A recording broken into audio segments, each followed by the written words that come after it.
सच्चिदानंदरूपाय विष्णुत्पत्त्यादिहेतवे तापत्रय विनाशाय गोविंदाय नमो नमः। नमस्कार, स्वागत है आपका आचार्य वाणी में। मैं आचार्य विक्रमादित्य आपके साथ हूँ और आज का विषय हमारा है कि मीन राशि वालों के लिए कैसा ग्रहों का योग बनेगा नवंबर के अंतिम भाग में। देखिए मीन राशि वालों, ओवरऑल हमें दिखाई देता है कि आपकी राशि के अनुसार से बड़े सुंदर योग बन रहे हैं।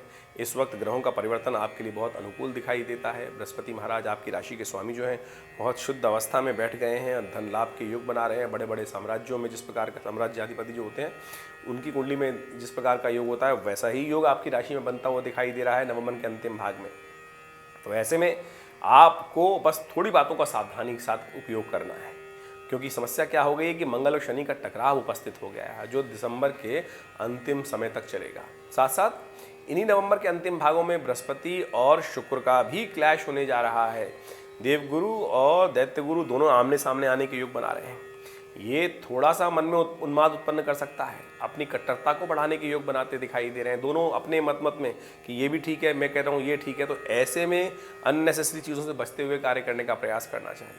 हम आपको सिलसिलेवार तरीके से बताएंगे कि कौन सा ग्रह आपके मनो मस्तिष्क में क्या विचार उत्पन्न करेगा, कैसे उनके आप उपाय कर सकते हैं। यदि आप समझ लेंगे तो बहुत सुंदर तरीके से उन सब चीज़ों का, ग्रहों का परिवर्तन का लाभ आपको पूर्ण रूप से मिल जाएगा। वैसे मीन राशि वालों के लिए समय अनुकूल दिखाई देता है, अच्छा रहेगा। यदि बस थोड़ा सा गाइडलाइंस की ज़रूरत है, थोड़ी सी हम आपको सुव्यवस्थित करने का प्रयास कर सकते हैं। अपने आप को यदि कर लेंगे तो बहुत सुंदर रहेगा। देखिए शुक्र का जो परिवर्तन होने जा रहा है ये धार्मिक उन्माद उत्पन्न करेगा संसार के अंदर।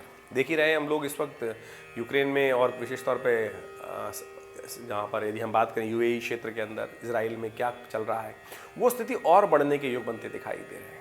मंगल का भी टकराव उपस्थित हो गया है शनि के साथ, तो इसके कारण से कई शेयर बाजार से संबंधित लोगों में, बाजार सराफा बाजार संबंधित लोगों में ऐसा उत्पन्न हो सकता है कि स्थितियां थोड़ी सी विकट हो सकती हैं, भाव ऊपर नीचे गिरने की तरफ बन सकते हैं। क्योंकि इस पक्ष में इस महीने में एक तिथि बढ़ी भी है, एक तिथि घटी भी है, तो भावों में थोड़ा सा उठापटक होने के योग भी बनते दिखाई दे रहे हैं। तो सोने या चांदी के काम करने वाले लोगों को सावधान रहते हुए कार्य करने का प्रयास करना चाहिए। भावों में कुछ गिरावट होने के योग बनते दिखाई दे रहे हैं आने वाले समय में। वहीं ज़मीन से संबंधित चीज़ों में, लाल चीज़ों से संबंधित चीज़ों में थोड़ा सा ग्रह दिखाता है कि उनके दाम बढ़ सकते हैं इस प्रकार से, क्योंकि शनि मंगल का टकराव भी उपस्थित हो रहा है। तो ऐसे में सिलसिलेवार तरीके से समझें क्या कुछ ग्रहों का योग है। 23 नवंबर को ग्रह दिखाते हैं कि बृहस्पतिवार का अवसर, एकादशी, कार्तिक मास की देवउठनी एकादशी कही जाती है। ये ग्रह आपके लिए बहुत सुंदर योग बना रहे हैं, नए विचार, नई शक्ति का संचार कर रहे हैं बहुत सुंदर तरीके से ग्रहों का योग आपके लिए।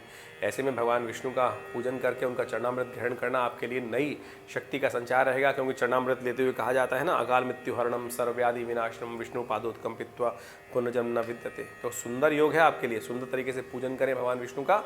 और तुलसी विवाह में भी यदि भाग लें, तुलसी का दान करें, तुलसी को विशेष तौर पर रोपित करने का प्रयास करें, तो ये सब उपाय बहुत सुंदर रहेंगे, आपके लिए लाभ देने वाले रहेंगे। लेकिन एक बात का ध्यान रखिएगा, इस दिन भद्रा विद्यमान है। सुबह 10 बजे के बाद से लेकर रात्रि के 9 बजे तक भद्रा रहेगी।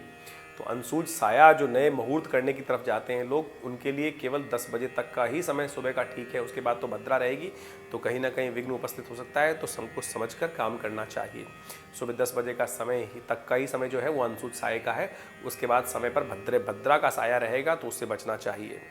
24 नवंबर को ग्रह गणना देखें तो शुक्रवार का अवसर, द्वादशी तिथि और ग्रहों का परिवर्तन का योग है। ये परिवर्तन आपके लिए बहुत सुंदर रहेगा। सुबह सुबह जो मेहनत होगी, पॉजिटिव विचार होंगे, वो दोपहर के बाद रंग लाते दिखाई दे रहे हैं। चंद्रमा के परिवर्तन के साथ बृहस्पति के साथ जो योग बनेगा वो धन आगमन की सूचना लेके आता दिखाई दे रहा है। आने वाले 2-3 दिनों में कुछ महत्वपूर्ण लाभ की स्थिति, धनागमन की स्थिति आपकी राशि में बनती दिखाई दे रही है। ऐसे में कुछ उपाय कर लीजिए। गौ पूजन करना सबसे श्रेष्ठ उपाय होगा, तो गौ पूजन करें, गाय को हरा चारा खिलाएं, गाय को रोटी खिलाएं, तो ये गुड़ खिलाएं। ये सब उपाय करके लाभ मिलेगा आपको बहुत सुंदर तरीके से। 25 तारीख को शनिवार भी है और साथ साथ उस दिन त्रयोदशी तिथि है। त्रयोदशी तिथि का मतलब शाम को त्रयोदशी हो तो प्रदोष का योग बन जाता है। और ये प्रदोष बहुत खास है क्योंकि शनिवार के दिन पड़ा है, तो शनि प्रदोष का योग बन गया। और कार्यक्रम के आरंभ में हमने आपको बताया था कि शनि मंगल का टकराव आपकी राशि में चल रहा है। तो ऐसे में शनि का खास तौर पे उपाय कर लीजिए, मंगल का उपाय भी कर लीजिए। सुंदर तरीके से लाभ के योग बनेंगे। हनुमान जी के मंदिर में जाकर उनको सुंदर चोला उपस्थित करें सुबह सुबह, ये हो गया मंगल का उपाय। क्योंकि शनि प्रदोष है, शाम को प्रदोष काल में जब सूर्यास्त हो जाए तो शिव का अभिषेक तेल से करें, ये आपके शत्रुओं को शमन करेगा। क्योंकि बृहस्पति महाराज जहाँ बैठे हैं ना, लाभ तो दे रहे हैं, धन आगमन भी दे रहे हैं, लेकिन शत्रुओं को भी शक्ति देने का प्रयास कर रहे हैं, उत्पात भी बढ़ाने का प्रयास कर रहे हैं। तो ऐसे में तेल से अभिषेक प्रदोष काल में करने से शत्रुओं का उत्पात भी धीरे धीरे कम होने के योग बनेंगे, इसका लाभ आपको मिलेगा। तो ये उपाय समझते हुए कार्य कर लेना चाहिए आपको। रवि योग विद्यमान है इस दिन, जो विशेष तौर पे 3 बजे के बाद विद्यमान रहेगा। तो नए कार्यों का आरंभ करने के लिए 3 बजे के बाद का मुहूर्त सूर्यास्त तक बढ़िया बना हुआ है, उसका लाभ आप ले सकते हैं। नई गाड़ी, नया घोड़ा सब लेने के लिए सुंदर योग बनता दिखाई दे रहा है। 26 तारीख को ग्रह गणना बात करें तो उस दिन रविवार का अवसर, चतुर्दशी तिथि और ग्रहों का परिवर्तन का योग बन रहा है। बुध भी परिवर्तन की तरफ जा रहे हैं और चंद्रमा भी परिवर्तन का योग बना रहे हैं। ये परिवर्तन आपकी यदि हम बात करें तो कई प्रकार से अच्छा दिखाई देता है, आपकी मैनेजिंग कैपेसिटी को एनहांस करने के योग बन सकते हैं।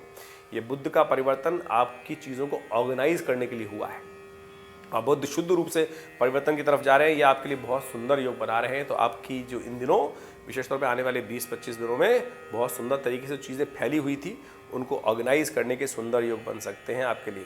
ध्यान रखिएगा, भद्रा विद्यमान हो जाएगी करीब करीब शाम को 4 बजे के बाद। तो उससे पहले पहले नया कार्य हाथ में लेना हो तो ले लीजिए, यानी कि 4 बजे के बाद से लेकर रात्रि तक नए कार्यों को, नए प्रोजेक्ट्स को हाथ में लेने से बचना चाहिए। 27 नवंबर की यदि हम बात करें तो उस दिन बहुत सुंदर तिथि है, पूर्णिमा है, कार्तिक पूर्णिमा जिसे कहा जाता है। और ये पूर्णिमा विशेष तौर पर देव दिवाली के रूप में जानी जाती है। ग्रहों की गणना आपके लिए बहुत अनुकूल बनी हुई है। पुरुषार्थ से महत्वपूर्ण लाभ प्राप्ति के योग बनते दिखाई दे रहे हैं। नए मित्रों से संपर्क होने के योग बन सकते हैं। पुराने मित्र आपके साथ संपर्क जोड़ने का प्रयास कर सकते हैं, लेकिन आपको कोशिश ये करनी चाहिए कि इस समय का सदुपयोग करने हुए थोड़ा स्वार्थी बनते हुए अपने कामों में थोड़ा ज़्यादा तवज्जो देने का प्रयास करना चाहिए। बाजार के कामों से बचने का प्रयास करना चाहिए। चीज़ें आप बहुत बढ़िया से मैनेज कर पाएंगे, क्योंकि बुध सुबह सुबह परिवर्तन की तरफ आ चुके हैं। कल जो परिवर्तन का योग बना था, सुबह 6 बजे बुध ने राशि परिवर्तन करके सुंदर योग बना लिया है। देव दिवाली है। उपाय क्या किया जाए? यही वास्तविक दिवाली है। इस दिन दीपदान का बड़ा महत्व है। आप अपने घर को बहुत सुंदर तरीके से दीप्यमान करें, दीपों के द्वारा सुंदर तरीके से घी के दीपक जलाएं और भगवान देवताओं का समस्त पूजन करें, तीर्थ जल से स्नान करें, समस्त भगवान विष्णु का, भगवती पार्वती का, भगवती महालक्ष्मी का सुंदर तरीके से पूजन करें और उनको घर में प्रतिष्ठित करें। उनका विशेष तौर पर पूजन करके लाभ लें। कार्तिक स्नान का महत्व बहुत सुंदर है और ये ग्रहों का योगायोग बहुत सुंदर बना हुआ है। आज इस कलिकाल में बहुत लोग अमावस्या वाली दिवाली को, भगवान राम की दिवाली को मनाते हैं, लेकिन ये वास्तविक देव दिवाली को भूल जाते हैं। तो सुंदर तरीके से यही दिवाली वास्तविक है। तो इस दिन संपूर्ण रूप से अपने घर को प्रकाशित करने का प्रयास करें, दीपों की वली जलाने का प्रयास करें, सुंदर तरीके से भगवती का पूजन करें, सुंदर लाभ मिलेगा, आगे बढ़ने के सुंदर अवसर बनेंगे। बात कर लेते हैं 28 नवंबर की। 28 नवंबर को मंगलवार का अवसर, प्रतिपदा तिथि है और ग्रहों का योगायोग आपके लिए बड़ा सुंदर बना हुआ है। आने वाले समय में कई महत्वपूर्ण चीज़ें आपके सामने जीवन में घटने को दिखाई दे रही हैं। मार्गशीर्ष का महीना आरंभ हो रहा है, तो नित्यपति भगवान कृष्ण का पूजन करें। ओम दामोदराय नमः, इस मंत्र का जप करते हुए सुंदर जो सुगंधित पुष्प हैं वो भगवान को अर्पित करें। पीले वस्त्र भगवान को अर्पित करें, मूर मुकुट भगवान को अर्पित करें। मंत्र यही रहेगा, ओम दामोदराय नमः। इस मंत्र का जप करते हुए समस्त पूजन करके लाभ मिलेगा आपको, कल्याण के योग बनेंगे। 29 तारीख को ग्रहों की गणना आपके लिए थोड़ा सा खर्चा बढ़ाने के योग बना रही है। ध्यान रखते हुए कार्य करें, अननेसेसरी के खर्चे ना पालें।